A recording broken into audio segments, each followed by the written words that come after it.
إن علاج مشاكل الشباب والشيب وأصحاب الهموم والغموم هو الفرار إلى الله بالانضمام إلى قوافل العائدين.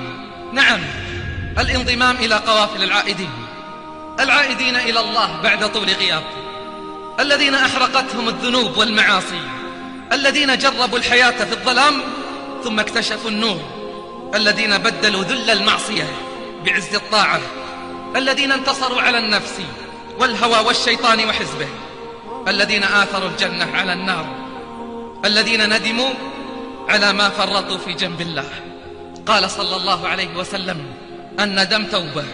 قال بعضهم: إن العبد ليذنب الذنب فلا يزال نادما حتى يدخل الجنة، فيقول إبليس: ليتني لم أوقعه في الذنب. وقال طلق بن حبيب: إن حقوق الله أعظم من أن يقوم بها العباد، ولكن أصبحوا تائبين وأمسوا تائبين. ليس عيب أن تخطئ، لكن كل العيب أن تصر على الخطأ، عيب أن تتمادى في الخطأ، عيب أن تنسى فضل الله عليك، عيب أن تنسى رقابة الله لك. جاء رجل إلى إبراهيم بن أدهم فقال: يا إبراهيم، لقد أسرفت على نفسي بالذنوب والمعاصي، فقل لي في نفسي قولا بليغا. قال: أعظك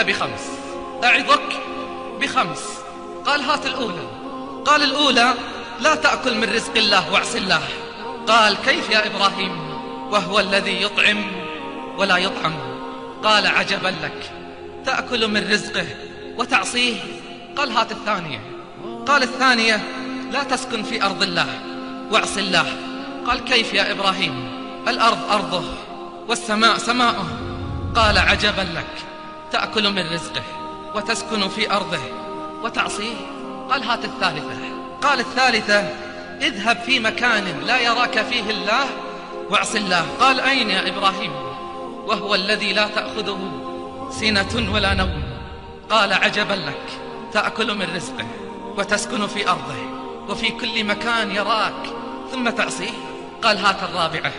قال: الرابعة: إذا أتاك ملك الموت ليقبض الروح فقل له: إني لا أموت الآن. قال: من يستطيع يا إبراهيم؟ والله يقول: إذا جاء أجلهم فلا يستأخرون ساعة ولا يستقدمون. قال: عجبا لك، تأكل من رزقه وتسكن في أرضه وفي كل مكان يراك ولا تستطيع رد الموت إذا أتاك وتعصيه. قال: هات الخامسة. قال: الخامسة: إذا جاءتك الزبانية ملائكة العذاب تأخذك إلى النار فخذ نفسك إلى الجنة. قال: من يستطيع هذا يا إبراهيم؟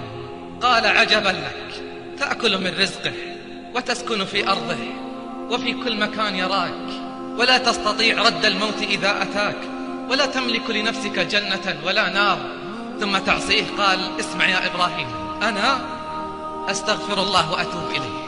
أنا يا إبراهيم أستغفر الله وأتوب إليه.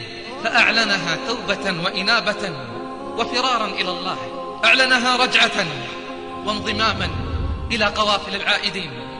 وأنت، نعم أنت، إياك أعني يا من تأكل رزقه وتسكن في أرضه وفي كل مكان يراك ولا تستطيع رد الموت إذا أتاك ولا تملك لنفسك جنة ولا نارا. أما آن أن تتوب؟ أما آن أن تتوب وتستغفر علام الغيوب؟ أما آن أن تنضم إلى قوافل العائدين؟ أما آن لما أنت فيه متاب؟ وهل لك من بعد الغياب إياب؟ تقضت بك الأعمار في غير طاعته سوى عمل ترجوه وهو سراب، وليس للمرء سلامة دينه سوى عزلة فيها الجليس كتاب. يعني القرآن كتاب حوى العلوم بكلها، وكلما حوى من العلوم صواب، ففيه الدواء لكل داء فاظفر به، فوالله ما عنه ينوب كتاب. تعال نسمع أخبار أصحاب تلك القوافل ماضيا وحاضرا. تعال نأخذ العبرة من قصصهم، قصص ممزوجة بالندم والدموع، قصص مليئة بالصور والعبر يشكو أصحابها قبل الانضمام إلى قوافل العائدين من الهموم والغموم، مآس وآهات، غرقوا في لجج المعاصي والمنكرات، فمن خمور ومخدرات وفواحش ومنكرات، وكانت النجاة بالفرار إلى الله والانضمام إلى قوافل العائدين.